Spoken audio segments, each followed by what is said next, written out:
El socialismo es un movimiento filosófico, político, económico sumamente interesante. En el libro de hoy día y el episodio de hoy día vamos a hablar un poco de su historia, cómo ha ido evolucionando y vamos a tocar temas poco tratados del socialismo. Voy a cambiar nuestra música y ponerla del himno de la Unión Soviética.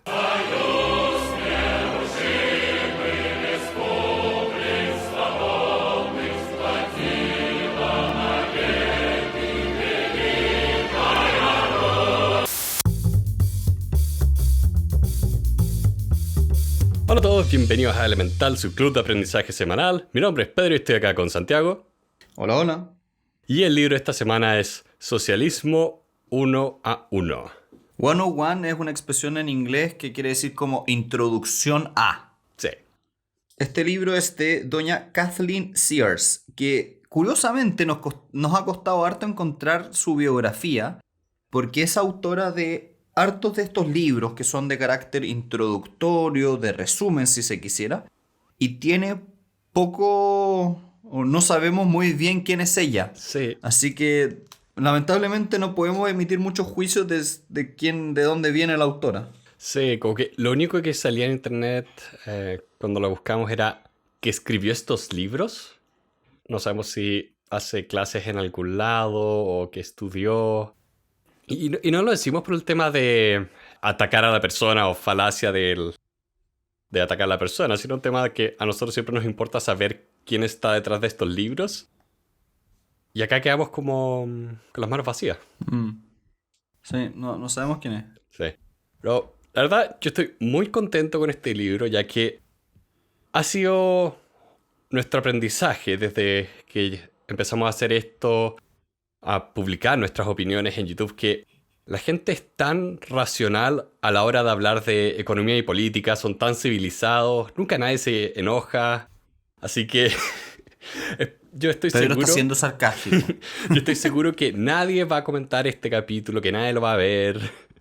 Que no va a generar polémica, que hablemos de socialismo. O sea, todavía nos llegan comentarios para mí tan divertidos sobre otros libros que hemos visto. Así que los espero para este capítulo también. Que para nosotros es bien importante dejar un par de cosas claras a la hora de hablar de temas como el socialismo o también cuando hablamos de liberalismo o cuando hablemos a futuro de otras filosofías como...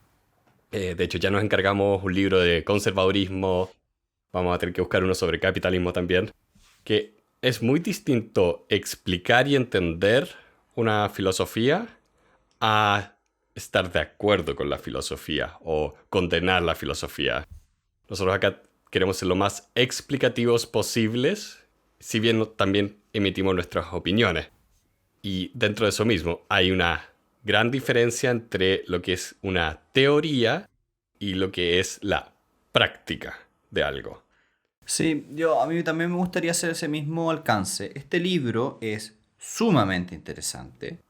Es un libro expositivo, creo que eso es importante decirlo. No es un libro que emita juicios de valor y un poco también lo que queremos hacer hoy día.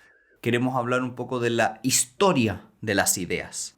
No tanto de si estas ideas son buenas o malas, no tanto si estas ideas tienen aplicación práctica o no, y no tanto si es que nosotros creemos en estas ideas. Uh-huh. Habiendo dicho eso, Pedro, y para estructurar este episodio, quisimos hacer algo un poquito distinto. Con Pedro tomamos la decisión de que el tema del socialismo ha sido largamente debatido, tiene una historia relativamente conocida, pero hay ciertos elementos o ciertos tipos de tópicos relacionados con el socialismo o alrededor del socialismo que no se conversan tanto. Así que Pedro nos va a explicar a grandes rasgos la estructura del libro, hablarnos de algunas ideas principales, pero después vamos a profundizar en 4 tópicos que no son lo que normalmente se discute. El episodio de esta semana es traído a ustedes con la ayuda de todas las personas que nos apoyan a través de nuestra página web y la plataforma de Patreon. Y le mandamos un saludo especial al último miembro de nuestra comunidad, Vanessa. Muchas gracias por tu donación, lo apreciamos mucho. Esperamos que disfrutes todo el contenido que publicamos directamente en Patreon. Y a todos los demás, una invitación a unirse a nuestra comunidad y a todos les deseo una muy buena semana. este libro parte primero explicando todo lo que vienen a ser los primeros cuestionamientos sociales. Todo esto es específicamente respuestas a las monarquías, pre-revolución industrial, y el socialismo como tal empieza al mismo tiempo de la revolución industrial. Y piensen que esto también significa la ilustración y también la revolución agraria. O sea, tuvimos las dos grandes revoluciones económicas del mundo moderno que nos llevan finalmente al primer como ejemplar del socialismo, que es el socialismo utópico, que es finalmente una respuesta de varios autores a pensar en, ok, ¿cómo podría ser una sociedad más igualitaria? Porque también, recuerden, revolución industrial y revolución agraria explotó la productividad de las sociedades al mismo tiempo que bajó mucho la calidad de vida. Y finalmente surgió como la pobreza urbana, que era distinta a la pobreza agraria. En esta parte del libro, entonces, la autora nos explica y nos narra las historias de Tomás Moro, James Harrington, John Locke e incluso Adam Smith, pero específicamente profundiza en lo que se conoce como socialismo utópico con los autores como Saint-Simon o Saint-Simon, este francés, digamos, y Charles Fourier, que son ya más conocidos, más famosos en el mundo del socialismo utópico. Sí. Para que tengan el contexto, el socialismo utópico y estos autores surgen en Francia y tenemos todo este contexto de liberalización de las sociedades, escapar de las monarquías absolutas, al mismo tiempo que de nuevo tenemos todas estas revoluciones que cambiaron el trabajo. O sea, pre-revolución agraria, 80% de la población trabaja en el campo, post 25 quizás. Entonces hay todo un contexto mucho más grande.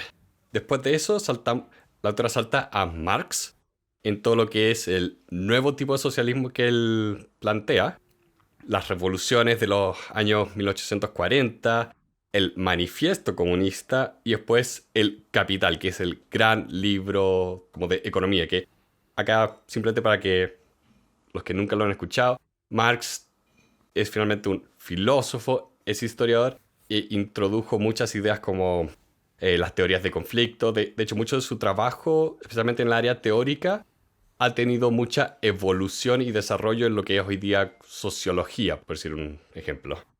Pero no vamos a profundizar tanto en Marx porque todo el mundo habla de Marx. A pesar de que son como 100 páginas de este libro. De verdad. Después de Marx, habla de como cuáles son las respuestas a Marx o los distintos tipos de evolución del socialismo en Europa. Habla de los anarquistas, el socialismo democrático, el revisionismo marxista, el sindicalismo, todas estas cosas que surgen después del 1840, pero todavía pre-Primera Guerra Mundial. En una quinta parte, puedo decir que ya ve todo lo que es la Primera Guerra Mundial, Rusia, China, Segunda Guerra Mundial y todos los autores que vivieron esa época.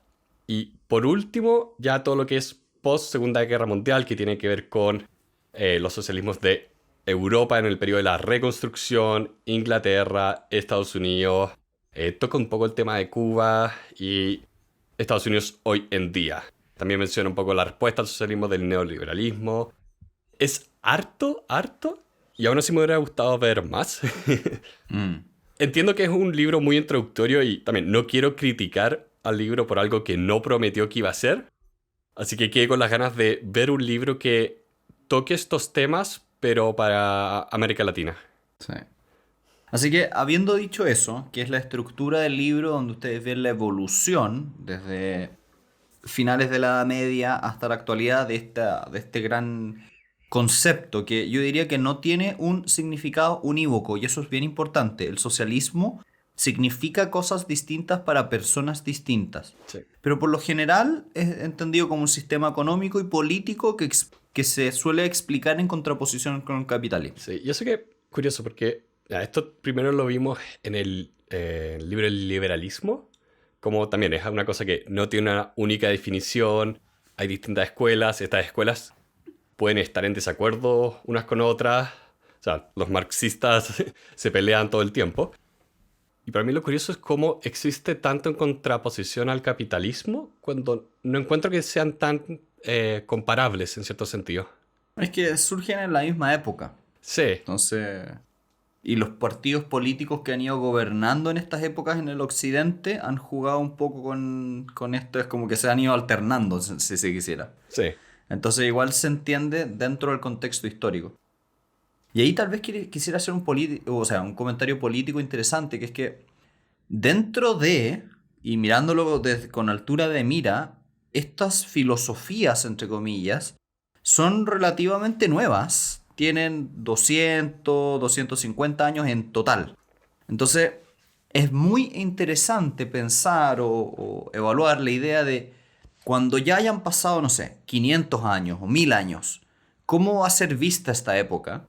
¿Y qué se dirá del movimiento socialista? En otras palabras, cuando nosotros hoy, año 2000, estamos mirando lo que pasaba en el año 1000, esta edad feudal, tenemos como ciertas simplificaciones de la realidad, si se quisiera, como grandes ideas que había en esa época.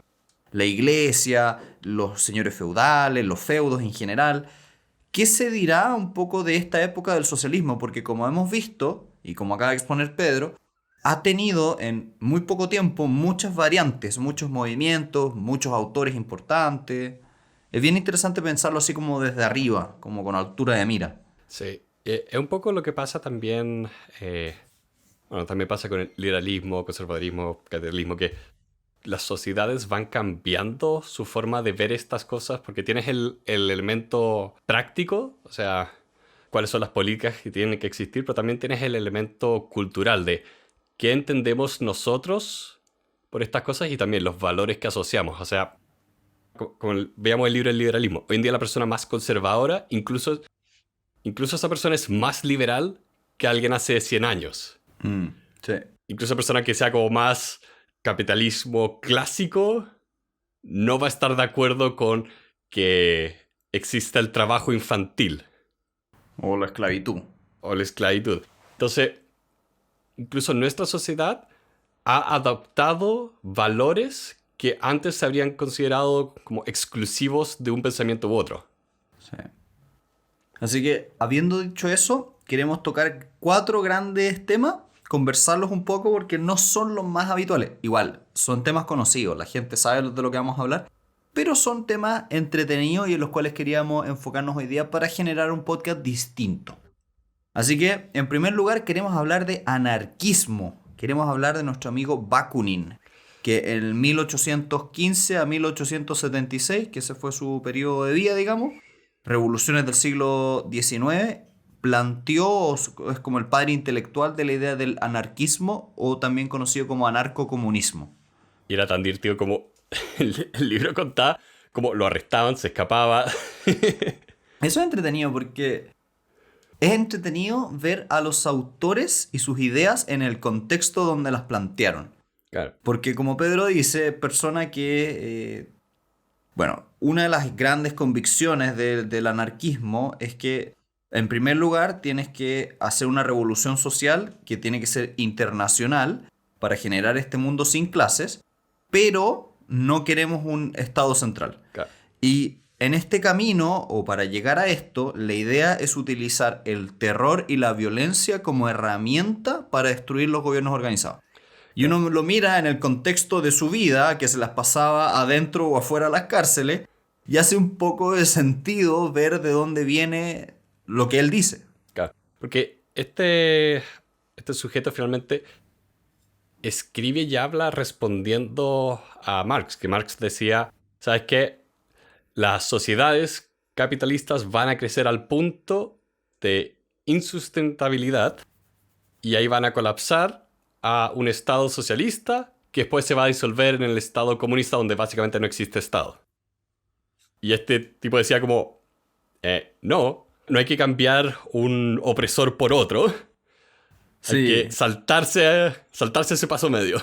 Es buena me gustó esa frase que tiraban los anarquistas, que decían como, el socialismo es reemplazar a capitalistas con burócratas estatales, Sí. pero sigue siendo dominación. Sí, que para mí fue tan divertido de leer porque finalmente, ya, como decía Santiago, este es un tipo que vivió en el 1814 al 1876, Marx también vivió por esas fechas. Entonces, estas personas escribieron y crearon estas teorías antes de que cualquier estado las pusiera en práctica, antes de Rusia, antes de China. Entonces fue bastante divertido ver este tipo como, no, vas a cambiar la tiranía monárquica por tiranía estatal. Y eso pasó un poco en Rusia después. Sí. Este autor es entretenido porque habla de que el Estado se creó para proteger la propiedad privada y la propiedad privada se creó para proteger al Estado. En otras palabras, la forma de llegar a este mundo ideal donde no hubiese las diferencias y que las personas todos tuvieran más o menos lo mismo, era a través de eliminar esta institución perversa, que era el Estado, que protegía al capitalista en cierto sentido. Claro. Y por el otro lado tenemos a los marxistas que hablaban del Estado como herramienta de redistributiva, que no lo veían como un protector de la propiedad privada, sino alguna cosa totalmente distinta. Claro. Entonces, es muy entretenido ver cómo, ante una misma institución, personas le ponen otro tinte. Sí. Y es muy curioso porque en esta época fue cuando se estaba replanteando qué eran los estados. Estamos hablando del nacimiento de los estados modernos. Piensen que todo esto es post Primera Revolución Francesa. Ujú. Pero Francia, después de la revolución, pasó a Napoleón y después volvió a una monarquía. Y también, acá es donde se creó el concepto moderno de propiedad privada. Porque antes la propiedad privada era propiedad del rey. Sí. Entonces es genial ver cómo estos tipos tenían estas ideas y finalmente veían el mundo. También yo esto no lo conocía, no había leído tanta literatura de anarquismo. Me llamó mucho la atención que en los años 1870 y siguientes empezaron a utilizar una idea que después se conoce como la propaganda por el hecho, que consiste básicamente en la idea de que la acción violenta es la forma más eficiente de propaganda para una causa revolucionaria. Y por lo tanto, y con el tiempo, esto se traduce en que tú puedes hacer un atentado, tú puedes hacer un asesinato, y esa es la mejor forma de obtener una revolución social. Y que, a mi parecer, hoy en día hay hartas personas que piensan de esta forma. Yo creo que lo estoy viviendo, lo estamos viviendo en nuestro país. No voy a decir ni quién es ni cómo, pero esta idea es fuerte y la encuentro súper interesante porque yo nunca la había leído, que alguien la pusiera como textualmente, como sí, asesinemos gente, pongamos bomba, pongámosle armas a las personas y esa es la mejor forma de... Y esto es interesante también, a mí también me gustó, yo no tenía en mente el anarquismo en esta forma, de que ellos buscan objetivamente socializar la propiedad, tienen un fin ulterior, entre comillas, muy positivo. Sí, es ideal que todos seamos igual y todo, pero no lo había pensado. El anarquismo igual está representado de una forma más violenta y se olvida un poco que detrás de esto está la búsqueda de este bien final, ulterior, mejor. Sí, es que ahí es donde tienes varios elementos. Por un lado está el elemento como de cuestionamiento social. Eso es algo que existe hasta el día de hoy. Pero también tenías un tema bien propio de la época que, contextualizando, en estos años todavía existían los imperios, el poder absoluto, y era una época mucho, mucho más violenta de lo que lo es hoy en día. O sea, antes tenías una protesta y sacabas al ejército y disparabas. Mm. Era muy, muy normal tener marchas que terminaban con disparos. Y de Entonces, hecho, el libro cuenta hartas de esas. Eso es bien sí, interesante. El libro te habla de estas marchas que terminaron con X cantidad de muertos. sí. Y es bien trágico cuando muchas de esas marchas eran por temas de condiciones laborales de mujeres y niños, y después iban las marchas, las mujeres y los niños, y le disparan a las mujeres y a los niños. Entonces, creo que la violencia es algo inherente a mucha literatura de esta época. Entonces, no me sorprende que estos autores en esta época tuvieran estas ideas de que las revoluciones tenían que ser armadas, tenían que ser con fuerza, tenían que tomarse las cosas. Mm. Porque Y que creo que se perpetúa hasta el día de hoy. El anarquismo sigue con esta idea. ¿sí? Ahí es donde, y moviéndonos un poco o tocando un poco lo que viene después del el socialdemócrata, que cambia esta idea de revolución propiamente tal por reforma. Que esto un poco es como la respuesta a estas ideas más violentas y más también de Marx, de la sociedad va a colapsar y vamos a llegar al socialismo y al comunismo. Es más, no, la sociedad puede cambiar, necesitamos crear un poco los instrumentos. Y de hecho, o sea, las sociedades estaban cambiando en esa época. Se estaban haciendo más democráticas. La riqueza no solo creció en todos estos países, sino que también se empezó a distribuir más. O sea, la concentración de riqueza en el feudalismo, todas las monarquías, era mucho más grande que en esta época, en la Revolución Industrial. Que, de nuevo, esto no significa que no había problemas. Sí. Igual, ahí lo importante es lo que dice Pedro, de que el marxismo original requiere mucho de violencia, de revolución, de... no sé si de muerte, pero está fundado en una época mucha violencia. Y la socialdemocracia habla de que tú puedes alcanzar reformas sociales, pero a través del nombramiento de representantes socialistas.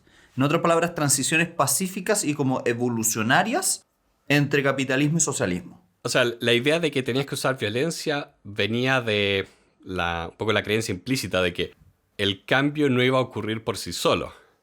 Sí. Entonces, el medio para el fin era la violencia. Acá es, el cambio no va a ocurrir solo, pero la violencia no es la única forma. Esto se puede ir reformando. Y de hecho hay muchos actores, por ejemplo, en todo lo que era Inglaterra. O sea, Adam Smith, por ejemplo, él era un escocés. Él hablaba mucho de la libertad de los mercados porque estaba escapando de las monarquías absolutas. Él quería más independencia para Escocia. Y de hecho hay muchos políticos escoceses e irlandeses en esta época que peleaban por los derechos de esos países, que estaban bajo el imperio inglés. Y en este mundo de la socialdemocracia tenemos autores como Ferdinand Lassalle, que en Alemania hablaban de ideas que hoy en día son bastante universales, que es sufragio universal y esta no tanto, las cooperativas de consumo. Esa es interesante, harto de la idea de armar cooperativas. Y lo que a mí me llamó la atención es que Alemania reaccionó de una forma que terminó en leyes antisocialistas por parte de Otto von Bismarck, quien unificó Alemania antes de la Primera Guerra Mundial y todo. Pero Bismarck es un tema en sí mismo, el tipo es gigante. entonces es un tema muy entretenido porque quiero aquí hablar de algo que me llama la atención, que es que cuando uno lee un poco de historia de esta época, por ejemplo, la historia del socialismo, uno ve acciones con reacciones, Sí. con cambios, con vueltas hacia atrás, vueltas hacia adelante. No ha sido un camino lineal y yo te diría que hasta el día de hoy el socialismo, tanto con el capitalismo y el liberalismo, han estado como compitiendo un poco de cómo ver el mundo, cómo llevarlo a cabo y han pasado por etapas. Mm. Entonces es muy entretenido ver cómo los teóricos socialistas, capitalistas, pensaban que la llegada de un país a ser derechamente comunista iba a ser con una especie como de línea a través de un par de revoluciones. No, aquí es como fuimos, volvimos, subimos, bajamos, para arriba, para abajo, por un lado, para el otro. La vida y la historia es muy variable y muy impredecible. Y creo que eso me parece muy entretenido de estudiar en este tipo de libros. Sí. Yo he estudiado suficiente historia como para darme cuenta de que la historia es muy impredecible. O sea, tú estudias esto y te das cuenta de la cantidad de personas que hicieron fuertes predicciones del futuro y estuvieron rotundamente equivocadas. Porque, fuera de broma, no tenían cómo predecir los cambios que iban a ocurrir. En esta misma época, o antes, como a principios de 1800, no me acuerdo el nombre del autor, que decía que la sociedad iba a colapsar porque el crecimiento demográfico era tan fuerte que no íbamos a poder generar suficiente comida para todos. Sí. Y estuvo completamente equivocado porque mejoraron todos los medios de producción. Es que ahí, por ejemplo, tengo un tema interesante y enfocándolo en el socialismo, que es lo que estamos hablando en el podcast de hoy, que es que ¿cómo podría Marx o cualquiera de todos los autores que estamos tocando haber predecido la revolución digital?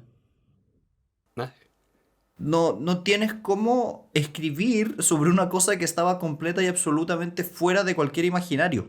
O sea, piensa, ellos estaban viviendo la revolución industrial, post-revolución agraria, estaban en un nuevo mundo y escribían estas grandes predicciones.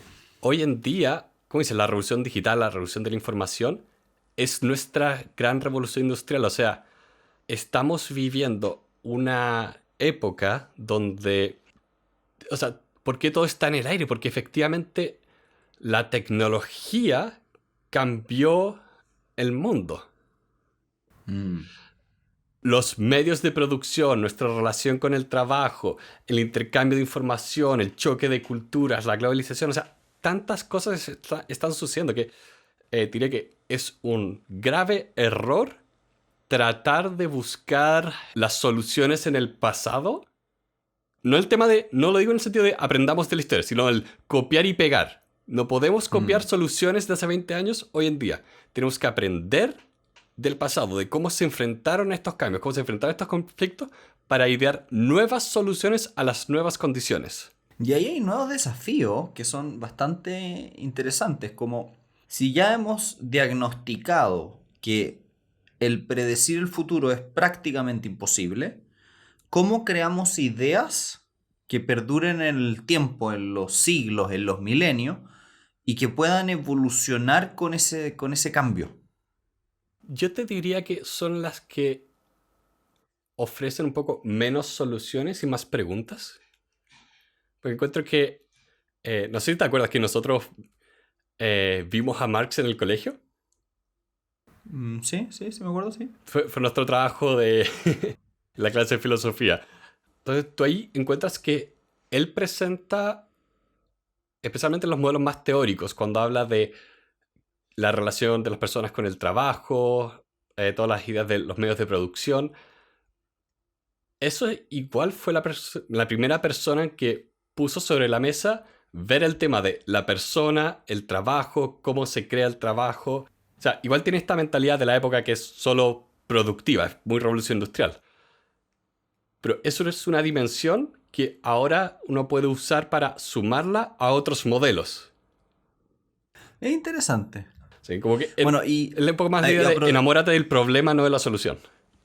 sí, ok. Y en ese sentido también avanzar a otro tema que tampoco, o sea, insisto, todos estos temas igual la gente los conoce. El anarquismo, la socialdemocracia, el tema que vamos a hablar ahora, el sindicalismo. Pero aún así es entretenido ver de dónde vienen y ahí es donde uno se sorprende. Por ejemplo, Fernand Peloutier, que no sé cómo se pronuncia, probablemente lo acabo de pronunciar espantosamente, hablaba un poco de que la idea de participación democracia de los socialdemócratas no funcionaba y que la sociedad se tenía que transformar a través de la acción directa de las clases sociales, específicamente sindicato y huelga general. En otras palabras, los sindicatos y las agencias de empleo se tenían que unir, usar sus fuerzas para obtener beneficios para los miembros y a la vez la idea era generar huelgas que paralizaran las economías, los países enteros, de manera de poner en disrupción los servicios básicos y con esto cambiar el gobierno hacia un mundo más socialista propiamente tal. Y que creo que es una idea que hasta el día de hoy está bien vigente. Acá en Chile nosotros hemos tenido ya el último año entero una serie de protestas y huelgas generales que han paralizado los servicios básicos y han generado efectivamente hartos cambios sociales. Claro. Entonces es entretenido ver cómo una persona de 1860 teorizó la idea de que tú tenías que hacer huelgas y paralizar los servicios básicos para obtener beneficios para las clases sociales. Uno de los temas como subyacentes en todo esto es la idea de, a ver, ¿cómo tú obtienes poder y poder político? Entonces, acá los sindicalistas eran más pesimistas que los sociales democráticos en el sentido de decir, ¿sabes qué? No nos van a dar el poder lo suficientemente rápido a través de estas nuevas democracias, que son las primeras democracias. No mucha gente votaba, o sea, las cosas que se peleaba todavía era el voto universal. Entonces tenían esta idea de, a ver, ¿cómo yo puedo ejercer poder? Todos estos tipos dependen de mí. Todos dependen de que vaya a trabajar. Entonces, ahí está la idea de la acción colectiva que, especialmente en todo lo que son las leyes laborales, fue sumamente efectiva. O sea, todas las leyes de seguridad laboral No me acuerdo quién lo decía, pero las leyes de seguridad laboral se escriben con sangre. Mm. No me acuerdo quién dijo esa frase, pero Pero es dice interesante mucho. porque aquí tenemos, y esto es lo que me gustó harto de este libro, que en Chile el último año había un periodo, para bien o para mal, no vamos a hacer juicios de valor, de mucho movimiento, muchos cambios políticos, en muchos sentidos. Y se han visto varias herramientas de este cambio que a mí me llamó la atención que estuvieran descritas textualmente en libros de pensadores de los años 1860 y siguientes. Me llamó profundamente la atención ver cómo las herramientas que hemos visto usarse en Chile este último año, descritas textuales, como usted tiene que hacer esto, haga este tipo de huelga, genere este tipo de shocks. Y es muy entretenido porque ahí viene la pregunta de, ¿son las sociedades las que empujan las ideas o son las ideas las que empujan las sociedades? No me acuerdo quién lo decía. Las ideas le dan forma al curso de la historia. No me ¿Te acuerdo. acuerdas, Pedro, en el libro que leímos del urbanismo, que se hacía la pregunta de si es que los caminos, las calles, tenían que seguir el camino natural de las personas o al revés? Si tú hacías la calle, la persona iba a caminar por la calle y no por el pasto. Mm. Sí, ahí hay un tema bien grande que todavía se... O sea, todo esto se discute, pero ahí hay un tema muy grande de cómo analizas estas cosas, si lo ves a través de incentivos, si lo ves a través de como qué tan flexibles son las instituciones políticas. O sea, por ejemplo, uno puede hacer un análisis Ujú. del estado actual del mundo a través de los modelos que presenta este libro y concluir de que efectivamente todos estos autores tenían razón y que las sociedades iban a colapsar.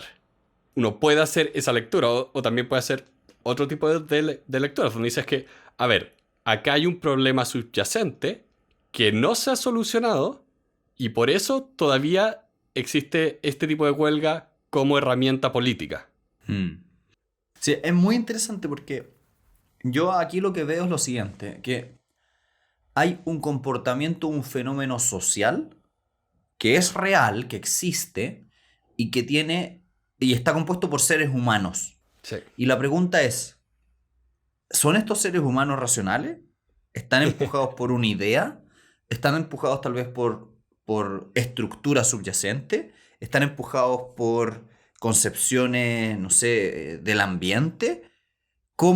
Y eso es lo que encuentro fascinante, de cómo el ser humano es tan grande, tan multifacético, tan Complejo. profundo, y lo difícil que es leerlo, que es estudiarlo, que es entenderlo realmente. Sí. Hoy en día yo me he estado entrenando bastante leyendo psicología conductual, economía conductual, neurociencias por ahí, porque finalmente son las nuevas herramientas que tenemos para entender a las personas. Antes, en las épocas donde originaron todas estas ideas, los 1800, tú tenías mucho esto donde proponías una idea y después retroactivamente la justificabas un poco. Tienes esto de que, por ejemplo, Marx decía que la naturaleza de los seres humanos es el conflicto de clases. Otras personas decían que la naturaleza del ser humano es la competencia. Tenías todas estas como propuestas de cuál era la naturaleza del ser humano, que existía más que nada como para justificar la existencia de la misma teoría. Sí, eso es bien curioso. Y el otro día estaba conversando y discutiendo con una persona que se declara marxista, teóricamente, así como, o sea, teóricamente, intelectual o filosóficamente. Y conversábamos un poco de esto, yo estaba discutiendo con él y decía, mira, es que Marx decía esto y hacía esta categorización y esta distinción. Y yo después y curiosamente me pasó una cosa bien loca, que llegué a cuestionar ciertos supuestos de la teoría de manera intuitiva, si se quisiera. Dije, pero mira, este elemento y este elemento son inventos de la teoría para sustentar la teoría. No, es que no, no, no. Y discutimos y se acabó la conversación. Y después, curiosa y coincidentemente, fui a estudiar un poco sobre el tema y veía como había muchos autores que habían criticado exactamente eso. que decían, mira, el problema de Marx en esta parte de la teoría es que, según estos autores, inventó estas categorizaciones para justificar esto. Y era muy interesante como, en estricto rigor, no es que esté bien o esté mal. Son formas de ver el mundo o de teorizar el mundo. Y tal como hemos visto en otros podcasts, tú puedes explicar un mismo fenómeno a la luz o bajo los anteojos, si se quisiera, de 7 teorías distintas y todas pueden, si es que los teorizas de esa forma, entenderse y funcionar. Sí. De hecho, el escenario ideal es que una persona haga eso y por eso para nosotros acá era importante, si íbamos a leer el liberalismo, leer también el socialismo, leer también el conservadurismo, porque cuando empiezas a aprender de estos distintos modelos, empiezas a complementar tus propias ideas, porque si bien yo puedo estar en desacuerdo con, y lo estoy, con muchas cosas que propone acá Marx o el socialismo, reconozco muchos problemas que ellos identifican. Por ejemplo, acá alzando al socialismo verde que lo mencionan. Sí, eso te quería decir, que también de todas formas hay muchas formas de verlo y una que a nosotros nos llamó la atención fue la última que toca el libro, que se conoce como socialismo verde. Y que es bien moderno, es una idea súper nueva, donde básicamente dicen que bajo el sistema industrial actual se está destruyendo rápidamente el planeta. Entonces, lo importante, más que distribuir los bienes de la industria, es mover el debate hacia la cantidad y calidad de consumo y el tipo de día laboral, si se quisiera, necesario para producirlo. Claro, Y ahí tienes autores como Herbert Marcuse o algunos herederos de la Escuela de Frankfurt o Rudolf Barrow que tocan estos temas. claro, porque acá la crítica, y como decíamos en un principio, que muchas veces se plantea el socialismo en contraste con el capitalismo. Si el capitalismo propone de que el mercado se regula solo, acá el socialismo verde dice, el mercado no se está regulando solo, el mercado está destruyendo el planeta. Entonces es necesario tener esta acción política, que finalmente en uno de los temas que vemos hoy en día, de que más que tener un Estado con una economía central, es un tema de que el Estado es en una democracia sana, es el representante de los intereses de las personas. Entonces, por lo general las personas no quieren morir por colapso climático, así que necesitan poder votar por leyes que se preocupen de que no exista el colapso climático. Y a mí me llamó harto la atención esto, porque yo no lo había racionalizado tan textualmente o no sabía si tenía un nombre, pero yo sí había identificado que muchos movimientos de carácter ambientalista tenían también temas sobre el Estado. Y decía, oye, pero ¿por qué me están mezclando socialismo con ambientalismo o feminismo? Que los mezclaban tres ideas. Decía, oye, qué extraño esto, ¿no? Y me llamó poderosamente la atención que efectivamente esto sea un movimiento como textual, con un nombre, que busca eso. Entonces, ahora entendí cómo estas ideas modernas de ambientalismo, veganismo, feminismo, socialismo, muchas veces se entrecruzan y dan lugar a un movimiento político, a una forma de ver la vida, Claro, y no están limpios uno del otro. Y claro, eso lo encontré súper interesante. claro, porque tienes, de nuevo, mucho de lo que veías desde antes, del cuestionamiento social y un poco esta idea de que la sociedad o no está cambiando lo suficientemente rápido o no está respondiendo a los nuevos problemas de una manera adecuada o incluso una respuesta directa a acciones como no solo el neoliberalismo, sino la respuesta concreta a el lobby que hacen empresas como, por ejemplo, British Petroleum. Ellos, por ejemplo, fueron los que propusieron e impulsaron la idea de la huella de carbón individual. Para ellos es mejor que tú pienses en tu huella de carbono y que no te preguntes por qué esa industria en sí existe. Lo mismo ocurrió antes con las empresas de plástico, que de hecho ellos crearon una empresa que se dedicaba a hacer lobby a favor del medio ambiente, donde tenemos, movía la responsabilidad no de la empresa que producía todas las botellas plásticas, sino a el individuo. El individuo es el que ensucia. La campaña del indio llorando, esa ¿Ya? la hizo esta empresa que hacía lobby para responsabilizar al individuo al mismo tiempo donde estaba peleando para que no se hicieran leyes ambientalistas. El punto de fondo acá está en que hoy en día estamos viviendo nuevos socialismos que, al igual que los que han ido evolucionando, responden a las épocas en que se viven. Y eso me gusta porque el marxismo puro y duro, así entendido, leído de Marx, a mí parecer sincero, no se ajusta a una realidad actual que no tenía las condiciones, o sea, que no tiene las condiciones de lo que está escrito en el libro. Sí. Estamos en un mundo que se tiene que adaptar, por ejemplo, a una nueva revolución. Chuta, ¿cómo respondemos a eso? A modo de cierre del capítulo de hoy día, este libro es muy entretenido porque uno es muy expositivo, tiene bastante poco juicio de valor, ¿eh? Yo lo sentí muy de... Es como más una narrativa histórica de lo que pensaban los autores, más de que esta es una buena o una mala idea.